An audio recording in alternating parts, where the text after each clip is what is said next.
அனைவருக்கும் வணக்கம். இன்று ஏப்ரல் 14ஆம் தேதி திங்கட்கிழமை. இந்து தமிழ் நாளிதழோட எக்ஸாம் பேட்டர்ன்ல பார்க்க போறோம். இன்னைக்கு முதல்ல டேட்ல பார்த்தோம். என்னென்ன டேட்ஸ்லாம் அப்படின்னு பார்த்தீங்கன்னா, தமிழ் தமிழ் புத்தாண்டு தினம் இன்னைக்கு தான். அது போக டாக்டர் பி.ஆர். அம்பேத்கர் அவர்களோட பிறந்த தினம். அடுத்ததா பார்த்தீங்க அப்படின்னா, இந்த பைசாகி திருநாள் அதுவும் இன்னைக்கு தான் கொண்டாடப்படுது. அந்த வகையில இந்த டேட் வந்து ஸ்பெஷல் டேட்டா இருக்கு. அடுத்ததா பாருங்க, இன்னைக்கு தலைப்பு செய்தி என்ன கொடுத்துருக்காங்க அப்படின்னா, அதே இந்த உச்சநீதிமன்றத்தோட தீர்ப்பு சம்பந்தமான செய்தி தான். என்ன அப்படி கொடுத்துருக்காங்கன்னா, மசோதாக்கள் குறித்து முடிவெடுக்க குடியரசுத் தலைவருக்கு கெடு அப்படிங்கிற மனு உச்சநீதிமன்ற தீர்ப்பு மறு ஆய்வு கோரி மனு செய்கிறாங்க. மத்திய உள்துறை அமைச்சகம் விரைவில் தாக்கல் செய்ய உள்ளது. அட்டார்னி ஜெனரல் ஆலோசனைப்படி விரிவான மனு தயாரிக்கப்பட்டுள்ளது அப்படின்னு சொல்லி கொடுத்துருக்காங்க. அதாவது உச்சநீதிமன்றம் கொடுத்திருக்க இந்த தீர்ப்பை வந்து மறு ஆய்வு பண்ண கோரி மத்திய உள்துறை அமைச்சகம் மற்றும் அட்டார்னி ஜெனரல் அவங்க தரப்புல இருந்து மனு செய்ய இருக்கிறாங்க அப்படிங்கிற செய்தி தான் கொடுத்துருக்காங்க. இதுல என்ன விஷயம் கொடுத்துருக்காங்க அப்படின்னு பார்த்தா,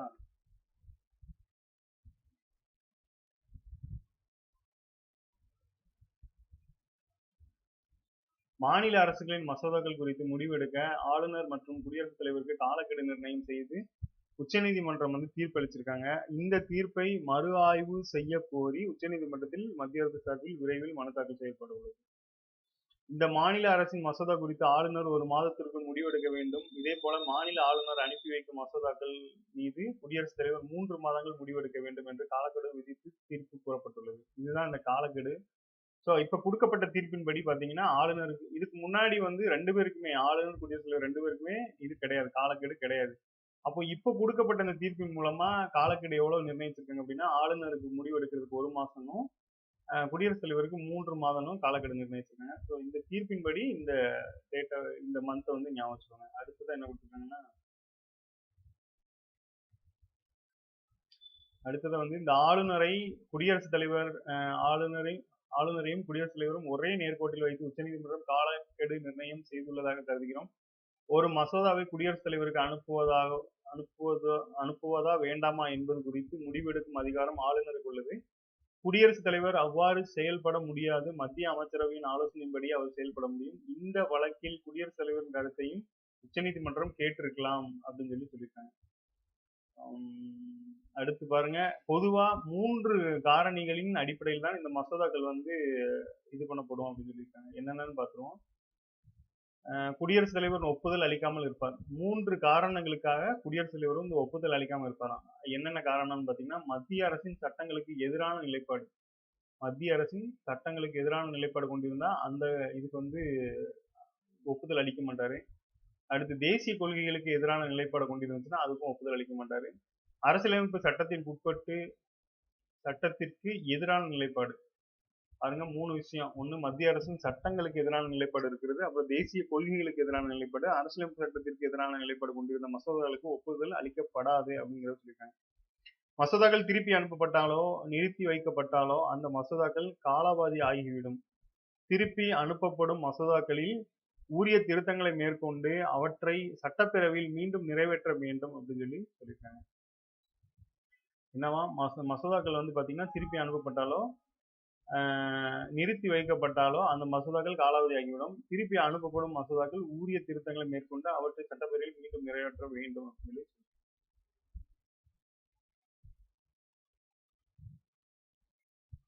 நேத்திக்கு பார்த்த நியூஸ்ல பாத்தீங்கன்னா இந்த கால நிர்ணயம் எவ்வளவு கொடுத்துருக்க மாட்டாங்க. ஸோ இன்னைக்கு பார்க்கும்போது அது ஆளுநருக்கு வந்து 1 மாசமும் குடியரசுத் தலைவருக்கு 3 மாசமும் அப்படிங்கிறாங்க. ஸோ இப்போ நம்ம டெய்லியும் இந்த மாதிரி நியூஸஸ் நீங்க கண்டினியூஸா பார்க்கும்போது நோட் பண்ண தேவையில்லை. அதுவே ஆட்டோமேட்டிக்கா 1 வாரம் தொடர்ச்சியா நீங்க இந்த நியூஸை பார்த்துட்டே இருந்தீங்கன்னா மனப்பாடமே ஆயிரும். ஸோ டெய்லியும் ஒரு 1 ஹவராவது நியூஸ் பேப்பருக்கு ஒதுக்குங்க. அது வந்து நமக்கு ஸ்டாட்டிக்காவும் யூஸ் ஆகும், கரண்ட்லயும் நம்ம இருக்கிற மாதிரி இருக்கும். இங்க பாருங்க, அதே ஆர்டிக்கல் தான், கான்செப்டை ஆர்டிக்கலா கொடுத்துருக்காங்க. அதையும் பார்க்கணும். இதுல என்ன சொல்லியிருக்காங்க, ஆளுநர் விவகாரம் மீண்டும் நீதிமன்றம் படிக்கட்டு ஏறுகிறது அப்படின்னு சொல்லியிருக்காங்க. என்னவா, தமிழ்நாடு சட்டப்பேரவையில் நிறைவேற்றப்பட்ட 10 மசோதாக்கள் கையெழுத்திடாமல் ஆளுநர் ஆர்.என். ரவி நிறுத்தி வைத்த விவகாரம் நீதிமன்றம் சென்று உச்சநீதிமன்றம் உத்தரவின் மூலம் சமீபத்தில் முடிவுக்கு வந்திருக்கு. ரைட்டு. அடுத்து பாத்தீங்கன்னா கீழே இந்த 201 பாத்தீங்களா, ஆர்டிகல் 201 ஏற்கனவே நேத்திக்கு செய்தியிலே பார்த்தோம். அந்த வகையில இன்னைக்கு செய்தியிலையும் இந்த 201 இருக்கு. மசோதாக்களை குடியரசுத் தலைவர் பரிசீலித்து குறித்து கூறப்பட்டுள்ளதே தவிர அதில் காலக்கெடு எதுவும் விதிக்கப்படவில்லை அப்படின்னு சொல்லியிருக்காங்க. இதுல ஆர்டிகல் 201ல ஆளுநர் அனுப்பிக்கையோடும் மசோதாக்கள் குடியரசுத் தலைவர் பரிசீலிப்பது குறித்து கூறப்பட்டுள்ளதே தவிர அதில் காலக்கெடு எதுவும் விதிக்கப்படவில்லை. அப்போ அதை அப்படியே திருப்பி மாத்தி போடுங்க. இந்த 201 ஆன்சரை வச்சு இதை கொஸ்டினா மாத்துங்க. ஆளுநரால் அனுப்பி வைக்கப்படும் மசோதாக்களை குடியரசுத் தலைவர் பரிசீலிப்பது குறித்து கூறப்பட்டுள்ள சட்டப்பிரிவு எது அப்படின்னு கேட்டாங்க அப்படின்னா இந்த 201 ஆன்சரா போட்டுருங்க. ஸோ இப்படி கேள்வியை மாத்திருங்க. அடுத்ததா பாருங்க, சட்டத்தை மீறி காலக்கெடு நிர்ணயிப்பது நீதித்துறையின் வரம்புக்குள் வராது என்று மத்திய அரசு கருதுவதால் தீர்ப்பு வரிகளுக்கு எதிராக மறு ஆய்வு செய்ய முடிவெடுக்கப்பட்டுள்ளதாம். அடுத்ததா பாருங்க, 6 மாதங்களுக்குள் உரிய ஒப்புதல் பெற்று சட்டமாகாவிட்டால் அது காலாவதி ஆகும் நடைமுறை காலமாக பின்பற்றப்படுகிறது. அதாவது ஒரு மசோதா வந்து 6 மாசத்துக்குள்ள உரிய ஒப்புதல் பெறாம சட்டமாகல அப்படின்னா அது காலாவதியாகும் நடைமுறை காலங்காலமா பின்பற்றப்படுதான். இப்போ நம்மளுக்கு எப்படி கேள்வி கேட்பாங்கன்னா, எந்த ஒரு மசோதாவும் பாத்தீங்கன்னா எத்தனை மாதத்திற்குள் ஒப்புதல் அளிக்கப்படவில்லைனால் அது காலாவதியாகும் அப்படின்னு சொல்லி 6 மாசங்கிறது கேட்கலாம். அடுத்து பாருங்க, தமிழகத்தில் ஆளுநருக்கும் மாநில அரசுக்கும் இடையேயான மோதல் போக்கால் பல்கலைக்கழகங்கள் துணைவேந்தர் இல்லாத நிலை ஏற்பட்டு கல்வி பணிகள் பெரும் பாதிக்கப்பட்டது. ஸோ இது நேத்திக்கு சொன்ன மாதிரி தான். அதாவது தற்போதைய அரசு வந்து பதவியேற்றதிலிருந்தே ஆளுநருக்கும் அரசுக்கும் இடையே வந்து பனிப்போர் நடந்துட்டு இருக்கிறதுனால ஸோ அவங்களுக்குள்ள இருக்கிற அந்த பிரிவுகள் சம்பந்தமா நமக்கு கேள்விகள் எழுப்பப்பட்டு வருது. இந்த வகையில இந்த வருடமும் அது சார்ந்த கேள்விகள் எழுப்பப்படலாம் அப்படிங்கிறது எதிர்பார்க்கப்படுகிறது. அடுத்து பாருங்க, உச்ச நீதிமன்ற நீதிபதிகளை நியமிப்பதை குடியரசுத் தலைவர் என்கின்ற போது அவருக்கு நீதிபதிகள் காலக்கெடு நிர்ணயித்து உத்தரவு போட முடியுமா என்றெல்லாம் சட்ட நிபுணர்கள் கேள்வி எழுப்பி வருகின்றனர். இதையெல்லாம் பார்க்கும்போது இந்த வழக்கு உச்சநீதிமன்றத்தின் அரசியல் சாசன அமர்வு சென்றாலும் ஆச்சரியமில்லை. இங்க பாருங்க, இப்படி ஒரு கான்செப்ட் இருக்கு. அரசியல் சாசன அமர்வு அப்படின்னா அது ஒரு ஸ்பெஷலான ஒரு அமர்வு போல. அப்போ இந்த தீர்ப்பு சம்பந்தமா இந்த அரசியல் சாசன அமர்வுக்கு இந்த இது வந்து போகலாம் அப்படிங்கிற மாதிரி ஆச்சரியம் இல்லை அப்படின்னு சொல்லி முடிச்சிருக்காங்க. இதுலயும் இந்த ஆர்டிகல் 201 இருக்கிறதுனால அது வந்து முக்கியத்துவமா இருக்கு. அடுத்து பாத்தீங்கன்னா ஆர்டிஇ பத்தி கொடுத்துருக்காங்க. இந்த தனியார் பள்ளிகளில் 25% இலவச மாணவர் சேர்க்கை எதன் அடிப்படையில் வருதுன்னா RTE right to education act அப்படிங்கிற சட்டத்தின் கீழே இந்த 25%. இது எப்படி கேட்கலாம்னா, கல்வி உரிமை சட்டத்தின்படி தனியார் பள்ளிகளில் எத்தனை சதவீதம் வந்து மாணவர் சேர்க்கை நடைபெறுகிறது, இலவச மாணவர் சேர்க்கை, இல்ல அது எந்த சட்டத்தின்படி நடக்குது இப்படிங்கிற மாதிரி மாத்தி கேட்கலாம். ஸோ கல்வி சம்பந்தமா நிறைய சட்டங்கள் வர்றதுனால அதை பத்தி படிச்சுக்கலாம். அப்போ இப்போ அந்த கான்செப்ட் படி பாருங்க, இலவச கட்டாய கல்வி உரிமை சட்டத்தின்படி ஆர்டிஇன்னு சொல்லுவாங்க. அது வந்து தனியார் பள்ளிகளில் 25% இடங்கள் ஏழை குழந்தைகளுக்கு சேர்க்கப்படுவார்கள். மாநிலம் முழுவதும் உள்ள 8000க்கும் மேலான தனியார் பள்ளிகளில் 1.1 லட்சம் இடங்கள் இதுல உள்ளது. இதுல பார்த்தீங்கன்னா எல்கேஜி அல்லது 1ஆம் வகுப்பில் சேருபவர்களுக்கு 8ஆம் வகுப்பு வரை கட்டணம் செலுத்தாமல் இலவசமாக படிக்கலாம். வரும் கல்வியாண்டுக்கான இந்த இதுக்கு வந்து விண்ணப்பங்கள் வரவேற்கப்படும் போட்டிருக்காங்க. இந்த ஆர்டிஇ திட்டத்தின் கீழ் பார்த்தீங்கன்னா சிறுபான்மை அந்தஸ்து பெறாத அனைத்து தனியார் நர்சரி, பிரைமரி, மெட்ரிகுலேஷன், ஐசிஎஸ்இ மற்றும் சிபிஎஸ்இ பள்ளிகளில் இலவசமாக மாணவர்கள் சேர்க்க முடியும்.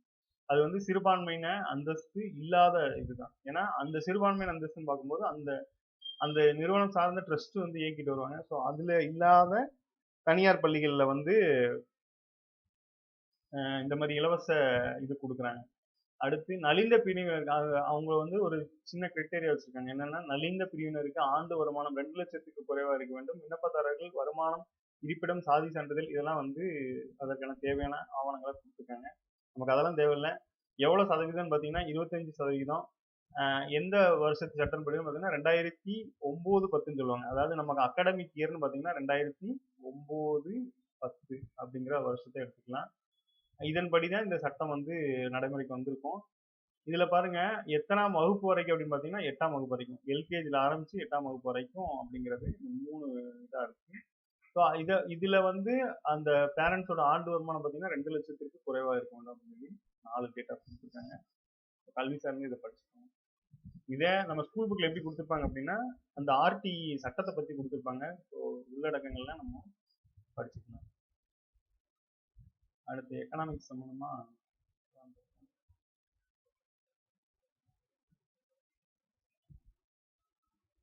இந்த ஆர்டிகிள் சென்ட்ரல் ஆர்டிகிள் பாருங்க, பொருளாதாரம் சார்ந்து.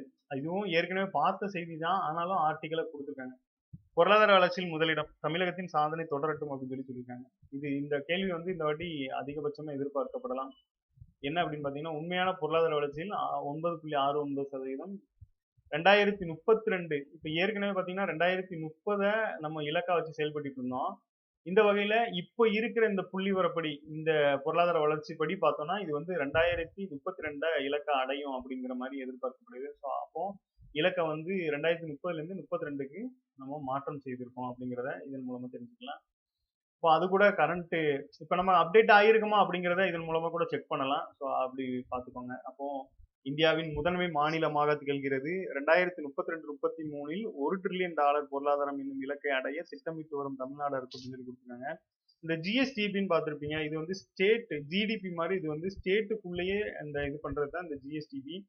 இதோட இது பாத்தீங்க அப்படின்னா 2023-24 பாத்தீங்கன்னா 15.71 லட்சம் கோடியா இருந்தது. இப்போ 2024-25ல அதிகரிச்சிருக்கு, 2 லட்சம் கோடி அதிகரிச்சிருக்கு. ஸோ 17.24 லட்சம் கோடியாக அதிகரிச்சிருக்கு. அப்போ இதை கூட கேட்கலாம், இது கரண்ட்ல நம்ம அப்டேட்ல இருக்கமா? 17.24 கோடி அப்படிங்கிறத 24 லட்சம் கோடி அப்படிங்கிறத ஞாபகம் வச்சுக்கோங்க. ஏன்னா பழசு நமக்கு தேவையில்லை. இல்ல எவ்வளவு அதிகரிச்சிருக்கு அப்படின்னு பாத்தீங்கன்னா அப்ராக்சிமேட்டா ஒரு ஆவரேஜா 2 லட்சம் கோடி அதிகரிச்சிருக்கு அப்படிங்கிறத பாத்துக்கலாம். ஜிஎஸ்டிபி அப்படின்னா இந்த எஸ் வந்து எது சொல்லுவாங்கன்னா ஸ்டேட், அதுக்காக தான் அந்த ஜிஎஸ்டிபி. ஜிடிபி மாதிரி இது ஜிஎஸ்டிபி ஸ்டேட்டுக்குள்ள இருக்கிற அந்த புள்ளி வரும். இதற்கு முன்னர் பாத்தீங்கன்னா 2017-18ல இந்த 8.59 தான் அதிகபட்சமா இருந்தது. இப்போ வந்து நம்ம 9.69 அப்படிங்கிற இலக்கை அடைஞ்சிருக்கோம். தமிழ்நாடு அரசு முதலா வெளியிட்ட பொருளாதார அறிக்கை பாத்தீங்கன்னா, பொருளாதார அறிக்கை அப்படிங்கிறது 2024-25 இந்த பொருளாதார நிதி ஆண்டுல வெளியிட்டிருப்பாங்க. இதுதான் நம்ம முதலா வெளியிட்ட பொருளாதார ஆய்வறிக்கை. நிதி அறிக்கை வேற, ஆய்வறிக்கை பொருளாதார ஆய்வறிக்கைங்கிறது வேற. ஸோ அது சம்பந்தமா வெளியிட்டாங்க. அதுவுமே நம்ம எக்ஸாம் பாயிண்ட் நிறைய பேர் வீடியோவை போட்டிருந்தாங்க. அடுத்து பாருங்க, பணவீக்கத்தை கணக்கில் கொண்டு மதிப்பிடும் பெயரளவு வளர்ச்சி விகிதம் என்னும் அடிப்படையில தமிழ்நாடு வந்து 14.02% வளர்ச்சி பெற்று முதலிடத்துல இருக்கான். இந்த இதுல முதலிடத்துல இருக்கு அப்படிங்கறத சொல்லியிருக்காங்க. என்னன்னா பண விகிதத்தை கணக்கில் கொண்டு மதிப்பிடும் பெயரளவு வளர்ச்சி விகிதம் என்னும் அடிப்படையில தமிழ்நாடு 14. இப்ப இதுல வந்து ஈஸியா கேட்கணும்னு நினைச்சாங்க அப்படின்னா தமிழ்நாடு ஆப்ஷன்ல வைப்பாங்க. கொஞ்சம் மாடரேட்டா கேட்கணும் அப்படின்னு நினைச்சாங்கன்னா இந்த 14.02 அப்படிங்கிறத வைக்கலாம். இதுல பாருங்க முதலிடத்துல இருக்கும் அப்படிங்கறதுனால இது வந்து முன்மாதிரியா இருக்கு. ஸோ முன்மாதிரி கேள்விகளை பாத்தீங்கன்னா பழைய கேள்விகள் அதிகமாவே இருக்கு. அதனால இதுவும் கேட்கறதுக்கு அதிகபட்சமான வாய்ப்புகள் இருக்கிறது. அப்புறம் ஜிஎஸ்பிஏ அப்படின்னு ஒன்று சொல்லியிருக்காங்க. என்ன, ஒரு மாநிலத்தில் உற்பத்தியாகும் பொருட்கள் மற்றும் சேவைகளின் மொத்த மதிப்பிலும் ஜிஎஸ்பிஏ அப்படிங்கிறது தமிழ்நாடு வந்து 12.7% அதுலயும் முதலிடம். ஸோ என்ன அந்த பொருளாதாரம் சார்ந்து மோஸ்ட்லி பாத்தீங்க அப்படின்னா நம்ம தேசிய சராசரியோட இதுல அதிகமா இருக்கும். எவ்வளவு 5 பாயிண்ட் அதுல அதிகமா இருக்கும் அப்படிங்கறத தெரிஞ்சுக்கலாம். தேசிய சராசரி 7.3 இருக்கும்போது நம்ம வந்து 12.7 இருப்போம் அப்படிங்கறத தெரிஞ்சுக்கோங்க. அடுத்து பாருங்க, கூடுதலா இருந்தா தமிழ்நாட்டின் பொருளாதார வளர்ச்சி வந்து 10.7% எட்டும் என பொருளாதார அறிஞர்கள் கணிக்கிறாங்க. இப்படியே போச்சு அப்படின்னா நம்ம பொருளாதார வளர்ச்சி வந்து 10.7% எட்டும் அப்படின்னு சொல்லியிருக்காங்க. இதற்கு நிறைய காரணங்கள் சொல்லியிருக்காங்க.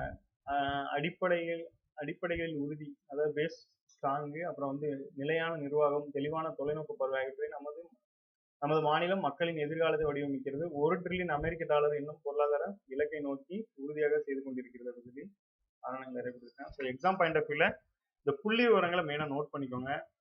ஸோ நிறைய வாய்ப்புகள் அதிகமாகவே இருக்கு.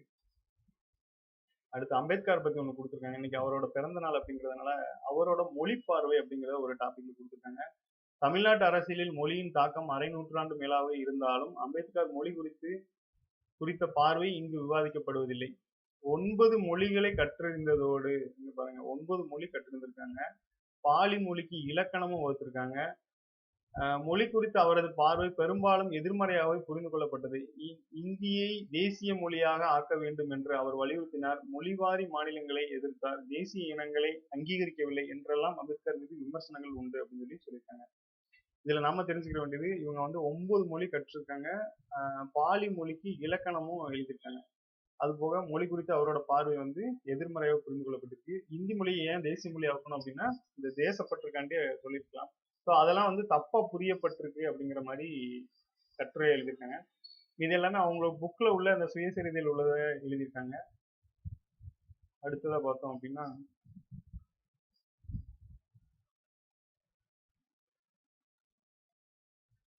இதுல குடும்ப அட்டைகள் பத்தி கொடுத்துருக்காங்க, தேவையில்ல.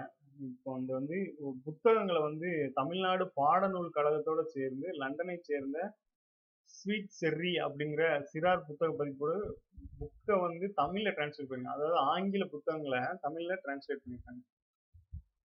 அடுத்து பாருங்க, 159வது இடம் எதுல? ரிப்போர்ட்டர்ஸ் வந்து இதுல ரிப்போர்ட்டர்ஸ் சர்வதேச அமைப்பு நடத்திய ஆய்வில் உலக பத்திரிகை சுதந்திரத்துக்கான குறியீட்டு தரவரிசையில உலக பத்திரிகை குறியீட்டுக்கான சுதந்திர தரவரிசையில நம்ம எத்தனாவது இடத்துல இருக்கோம் அப்படின்னா 159வது இடத்துல. 2002 தான் பாத்தீங்கன்னா 100க்கு குறைவான ஒரு இடத்தை வந்து 80வது இடத்துல இருந்தோம். இப்போ வந்து 159வது இடத்துல. இதுல என்னன்னா உலக பத்திரிகை சுதந்திரத்துக்கான குறியீட்டு. அடுத்து 2025ஆம் ஆண்டுக்கான சர்வதேச புக்கர் இறுதிப் போட்டியில கன்னட எழுத்தாளர் பானு முஸ்டாகின் 12 சிறுகதைகள் அடங்கிய மொழிபெயர்ப்பு புத்தகம் தேர்வு செய்யப்பட்டிருக்கு. ஹார்ட் லேம்ப் அப்படிங்கிற புக்கு. ஹார்ட் லேம்ப் என்னும் புத்தகத்தை பார்த்தீங்கன்னா புத்தகத்தை தீபா பாஸ்தி ஆங்கிலத்தில் மொழிபெயர்ச்சிருக்காங்க. புத்தகம் சார்ந்து நம்ம பழைய கொஸ்டின்ல பாத்தீங்கன்னா இவரு காங்கிரஸோட எம்பி சசி தரூர் அவர்களோட புக்கை போன குரூப்ல கேட்டு வச்சிருந்தாங்க. அது மாதிரி இப்போ இந்த மாதிரி புக்கர் பரிசுங்கிறது இந்த இலக்கியம் சார்ந்து முக்கியமான பரிசா இருக்கிறதுனால இந்த ஹார்ட் லேம்ப் அப்படிங்கிற புத்தகத்தை பார்த்தீங்கன்னா தீபா பாஸ்தி ஆங்கிலத்தில் மொழிபெயர்த்திருக்காங்க. அடுத்து பார்த்தீங்கன்னா இப்போ நடக்க இருக்கிற இந்த இயர் தப்பா கொடுத்துருக்காங்க. 2026ங்கிறது தான் வரும். 26 அப்புறம் 30 அப்புறம் 36 தான் நம்ம இந்தியா வந்து ஒலிம்பிக்கை நடத்துறதுக்கு முயற்சிகளை மேற்கொண்டுட்டு வராங்க. அந்த வகையில இது வந்து 26 அமெரிக்கால லாஸ் ஏஞ்சல்ஸ்ல நடைபெற உள்ள ஒலிம்பிக் போட்டியில பாத்தீங்கன்னா 6 அணிகள் மட்டும் தேர்வு செய்ய வேண்டும் சர்வதேச ஒலிம்பிக் அமைப்பு தெரிவித்திருக்கு. இதன் மூலமா 128 ஆண்டுகளுக்கு பிறகு ஒலிம்பிக்கில் கிரிக்கெட் விளையாட்டு சேர்க்கப்பட்டுள்ளதான். இது கூட அடிஷனலாவும் நிறைய விளையாட்டுகள் சேர்த்திருக்காங்க. இதுல அமெரிக்கா பாத்தீங்கன்னா அவங்களே அந்த போட்டியை நடத்துறதுனால அவங்க டைரக்டா அந்த போட்டியில வந்து கலந்து கொள்வாங்க. மீதி 5 பாத்தீங்கன்னா புள்ளி விவர அடிப்படையில எடுப்பாங்க. அப்படி புள்ளி விவரம் பார்க்கும்போது இந்தியா நல்ல மதிப்பே இருக்கும். கண்டிப்பா அந்த 5ல இந்தியாவும் இருக்கும் அப்படின்னு நம்பப்படுது. அடுத்தது பாத்தீங்கன்னா மண்டல் அவர்களை பத்தி கொடுத்துருக்காங்க. மண்டல் கனவை நிறைவேற்றும் போராட்டத்தில் உறுதியாக இருக்கிறோம்னு சொல்லி தமிழக முதலமைச்சர் இருக்காங்க. இந்த மண்டல்ங்கிறவர் யாருன்னு பாத்தீங்கன்னா இந்த பிற்படுத்தப்பட்ட சமூகத்துக்கு வந்து அந்த ஒரு ஆய்வறிக்கை ஒரு குழு போட்டிருப்பாங்க. மண்டல் குழுன்னு கேள்விப்பட்டிருப்பீங்க. அந்த மண்டல் தான் இந்த பிபி மண்டல் அப்படின்னு சொல்லப்படுறவர். பிற்படுத்தப்பட்ட வகுப்பினருக்கு அமைப்பு ரீதியாக வாய்ப்பு மறுக்கப்படுவதை தனது ஆணையம் மூலம் அம்பலப்படுத்தி சமூக நீதியை உயர்த்தி பிடித்தவர் பிபி மண்டல். அவரது நினைவு தினம் நேற்றுக்கு வந்து அவரோட நினைவு தினம் கொண்டு இருக்குங்க. ஸோ அவரோட இதை முதல்வர் அவர்கள் தெரிவிச்சிருக்காங்க. இப்போ இந்த மண்டல் குழு அறிக்கைப்படிதான் விபி சிங் அவர்கள் பார்த்தீங்கன்னா இந்த ஓபிசி அப்படிங்கிற கான்செப்ட் உள்ள கொண்டு வந்திருப்பாங்க. ஸோ அதை தான் வந்து முதல்வர் தெரிவிச்சிருக்காங்க. அவரோட கனவை நாங்கள் நிறைவேற்றுவோம் அப்படின்னு சொல்லி சொல்லியிருக்காங்க. இந்த மண்டல் ஆணையம் வழங்கிய 13 பரிந்துரைகளில் பதவி உயர்வில் இடஒதுக்கீடு உட்பட நடைமுறைக்கு வர வேண்டிய சமூக நீதி திட்டங்கள் இன்னும் எஞ்சியுள்ளன அப்படின்னு இருக்காங்க. அவர் எத்தனை பரிந்துரைகள் அப்படின்னா 13 பரிந்துரைகள் வழங்கியிருக்காரு. அதை சிலவற்றை தான் வந்து விபி சிங் அவர்கள் நிலைநிறுத்தினார். இப்போ சமீபமாகவே பார்த்தோம்னா நம்ம தற்போதைய அரசு வந்து பார்த்தீங்கன்னா ஏற்கனவே விபி சிங் அவர்களுக்கு தமிழ்நாட்டில் செலவு வச்சாங்க. அவங்க குடும்பத்தினரை கூட்டு வந்து செலவு வச்சாங்க. அது போக இப்ப இந்த மண்டல் அவர்களுக்கும் முக்கியத்துவம் கொடுக்குறாங்க. ஸோ அந்த இது சார்ந்த விபி சிங் அவர்கள் அந்த 89, 90ல ஆட்சியில இருந்தப்போ நடந்த நல்ல விஷயங்கள், அதுக்கப்புறம் மண்டல் குழு சார்ந்து நமக்கு முன்னாடியே கேள்வியெல்லாம் கேட்டிருக்காங்க. எந்த வருஷம் எப்போ இது பண்ணாங்க அந்த மாதிரிலாம் கேட்டிருக்காங்க. ஸோ அது சார்ந்த செய்திகளையும் கொஞ்சம் தெரிஞ்சுக்கிறது நல்லது. நீங்க ஓல்டு கொஸ்டின் எடுத்து பார்த்தீங்கன்னா உங்களுக்கு ஒரு ஐடியா கிடைக்கும் என்ன மாதிரிலாம் கேட்டிருக்காங்க அப்படின்னு சொல்லிட்டு. ஸோ அதையும் கொஞ்சம் அப்பப்போ பார்த்துக்கோங்க.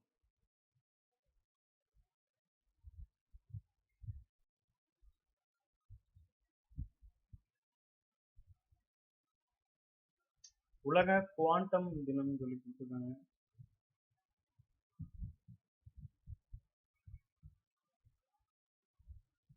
குவாண்டம் தினம் என்னைக்கு அப்படின்னு பார்த்தோம்னா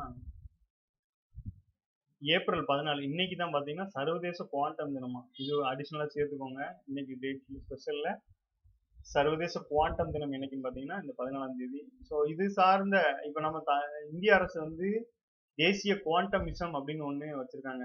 இது இந்த திட்டத்துல மத்திய அறிவியல் துறை தொழில்நுட்ப அமைச்சகம் வந்து நடைமுறைப்படுத்திருக்கு.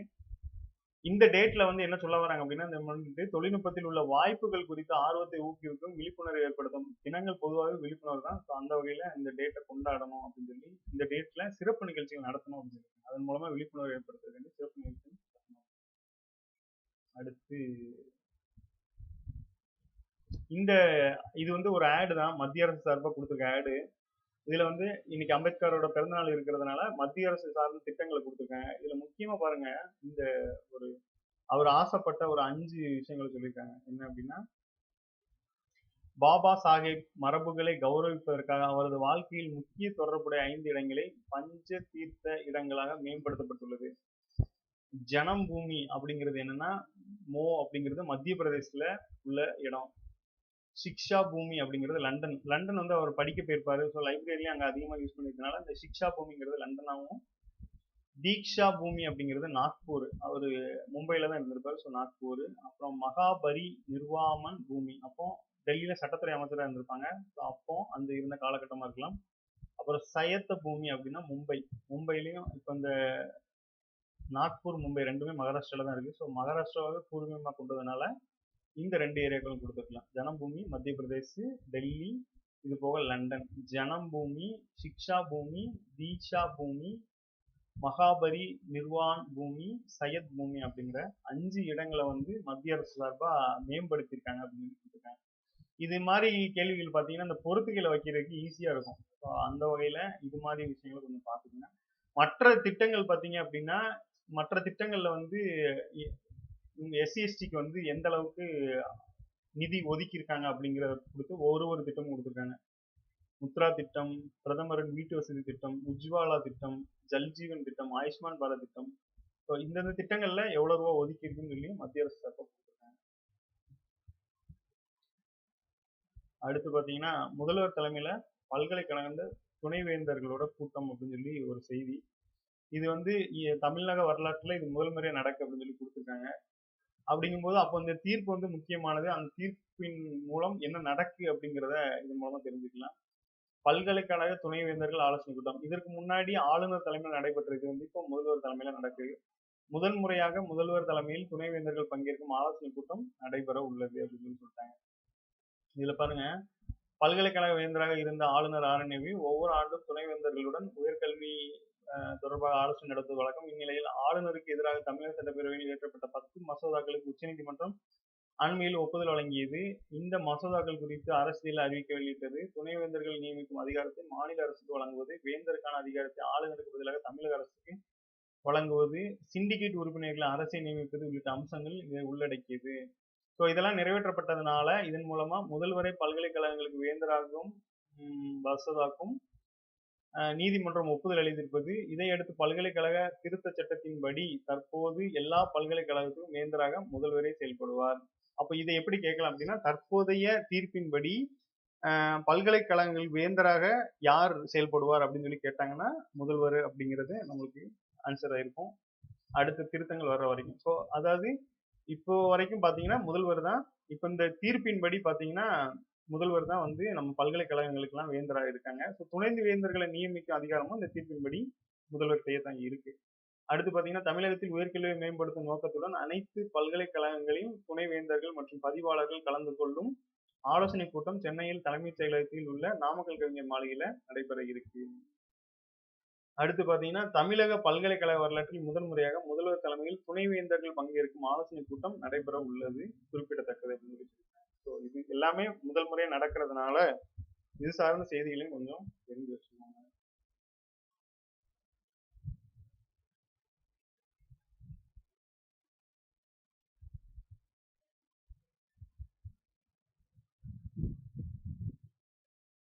இங்க வந்து ஒருத்தர் மரம் 1 கோடி மரங்களை நட்டு சாதனை படைச்சிருக்காரு. அவரு நேற்றைக்கு வந்து காலமாயிருக்காரு. யாருன்னு பாத்தீங்கன்னா, தெலுங்கானா மாநிலத்தை சேர்ந்த 1 கோடிக்கும் மேல் மரக்கன்றுகளை நட்டு சாதித்த ராமையா அப்படிங்கிறவர் காலமாயிருக்காரு. இவர் எந்த மாநிலம் அப்படின்னு பாத்தீங்கன்னா, தெலுங்கானா மாநிலத்தை பூர்வீகமாக கொண்டவர். 50 வருடங்களுக்கு மேலாக சுற்றுப்புற மாவட்டங்களில் பார்த்தீங்கன்னா உள்ள பள்ளி, கல்லூரி, பேருந்து நிலையம், விளையாட்டு மைதானங்கள்ல, அரசு அலுவலகங்கள் பல இடங்கள்ல மரக்கன்றுகள் நடுவதை வழக்கமாக கொண்டிருந்தார். இயற்கையை இவரோட கூற்று என்னன்னா பாத்தீங்கன்னா, இயற்கையை நாம் காப்பாற்றினால் இயற்கை நம்மை காப்பாற்றும் அப்படிங்கிறத வலியுறுத்தி இவர் மரக்கன்று நட்டு வந்திருக்காரு. இவரது சேவையை அறிந்த மத்திய அரசு பாத்தீங்கன்னா, ராமையாவுக்கு கடந்த 2017 பாத்தீங்கன்னா பத்மஸ்ரீ விருது வழங்கி பாராட்டியது. இவருக்கு வனஜீவி அப்படிங்கிற பெயரும் மக்கள் வச்சிருக்காங்க. இந்த கதையை கேட்கும்போது உங்களுக்கு ஒரு ஞாபகம் வரும். நம்ம ஸ்கூல் புக்ல வந்து ஜாதவ் அப்படிங்கிறவர் வந்து இருப்பாரு. ஸோ அவரும் இது மாதிரி தான் காடுகள் மனிதர் அப்படிங்கிற மாதிரி அவரை அழைச்சிருப்பாங்க. இவர் பார்த்தீங்கன்னா மரங்கள் வனஜீவின்னு தான் சொல்லியிருக்காங்க. ஸோ இவர் மரம் மனிதர் அப்படின்னு சொல்லியும் அழைக்கப்படுது. தமிழ்ல பார்த்தீங்கன்னா மரம் மனிதர் அப்படின்னு சொல்லி அழைக்கப்படுது. ஸோ இவர் வந்து நேற்று காலமாயிருக்காரு. அதனால அவரை பத்தி கொடுத்துருக்காங்க.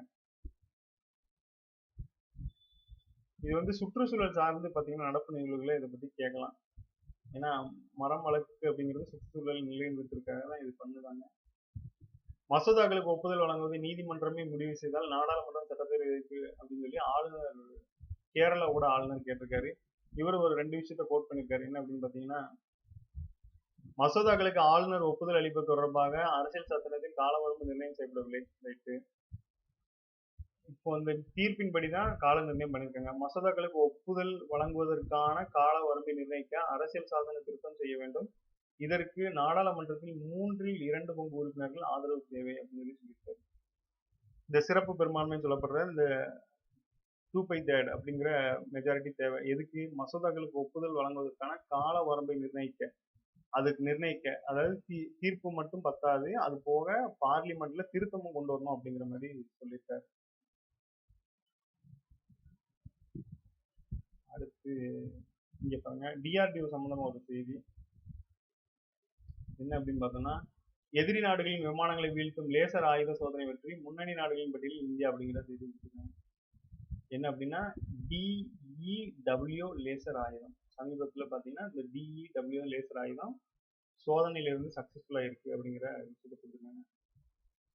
30 கிலோவாட் லேசர் அடிப்படையிலான ஆயுதங்களை ராணுவ பயன்பாட்டிற்கு மையம் டிஆர்டிஓ தயாரித்து இதில் 360 டிகிரி சுழலும் வகையில எலக்ட்ரோ ஆப்டிக்கல் அகசிவப்பு லேசர் சென்சர் வருது. இது பாருங்க, இது வந்து 360 டிகிரி சுத்தி வந்து எதிரி நாட்டு ஏதாவது அந்த ரேடார்ல வந்து இதாகுதா அப்படிங்கிற மாதிரி செயல்படும். அடுத்து பார்த்தீங்கன்னா, இந்த டிடி ஆயுதத்தின் சோதனை வெற்றி முடிந்தது. 5 கிலோமீட்டர் தூரத்தில் வரும் எதிரி நாட்டு விமானங்கள், ஏவுகணைகளை ட்ரோன்கள் மீதே இந்த லேசர் ஆயுதம் துல்லியமாக தாக்கணும். அந்த அயன் டோம் சொல்லுவாங்க. என்னன்னா, அந்த நம்மளை நோக்கி ஒன்று வரும்போது அதை மேலேயே வச்சு அடிக்கிறதுக்கு தான் அந்த அயன் டோம். ஸோ அந்த வகையில் இந்த லேசர் ஆயுதமும் அதே மாதிரி செயல்படும் சொல்லியிருக்காங்க. இது இப்போ வரைக்கும் பார்த்தீங்கன்னா 5 கிலோமீட்டர் தூரத்து வரைக்கும் இது செயல்படும். இந்த ரஷ்யா வந்து இந்த மாதிரி விஷயங்கள்ல கொஞ்சம் அட்வான்ஸ்டா இருப்பாங்க. ஸோ இந்த வகையில இந்தியாவும் அதுல இடம் பெற்றிருக்காங்க. இந்த லேசர் ஆயுதம் கண்டுபிடிப்பு ஒரு தொடக்கம் தான். போர் திறனை மேம்படுத்தும் ஸ்டார் வார் தொழில்நுட்பங்களில் நாங்கள் பணியாற்றி வருகிறோம் அப்படின்னு சொல்லியிருக்காங்க. ஸ்டார் வார்னா என்னன்னா, போர் திறனை மேம்படுத்தும் ஸ்டார் வார் அப்படிங்கிற ஒரு மிஷன் வச்சிருக்காங்க. ஸோ அதுல பணியாற்றிருக்காங்க. லேசர் ஆயுதங்களை பொறுத்தளவு பார்த்தீங்கன்னா, அமெரிக்கா, ரஷ்யா, சீனா போன்ற முன்னணி நாடுகள் மட்டுமே இதை பயன்படுத்துகின்றன. இந்த விஷயத்தில் தற்போது இந்தியாவும் இணைந்துள்ளது. இது தவிர சூர்யா என்ற பெயரில் 300 கிலோவாட் லேசர் ஆயுதத்தையும் டிஆர்டிஓ தயாரிச்சுட்டு வராங்க. நமக்கு சயின்ஸ் அண்ட் டெக்னு பொறுத்தளவுல இஸ்ரோவும் டிஆர்டிஓவும் முக்கியமானது. அந்த வகையில இது டிஆர்டிஓவுக்கு கீழே வருது. ஸோ அதை பார்த்துக்கலாம். அடுத்ததாக கடைசியா பார்த்தீங்கன்னா, இந்த ஜாலியன் வாலாபாக் பத்தி நினைவு இது கொடுத்துருக்காங்க. ஸோ அதுக்கு வந்து குடியரசுத் தலைவர் பிரதமரும் வந்து இது வந்து 106வது நினைவு நாளாம். 1919 பார்க்கும்போது இப்போ 2025 இருக்கோம். இது வந்து 106வது நினைவு தினமா கொண்டாடப்படுது. ஜாலியன் வாலாபாக் படுகொலை நினைவு நாள் அப்படின்னு சொல்லி. நன்றி. மீண்டும் நாளை சந்திப்போம்.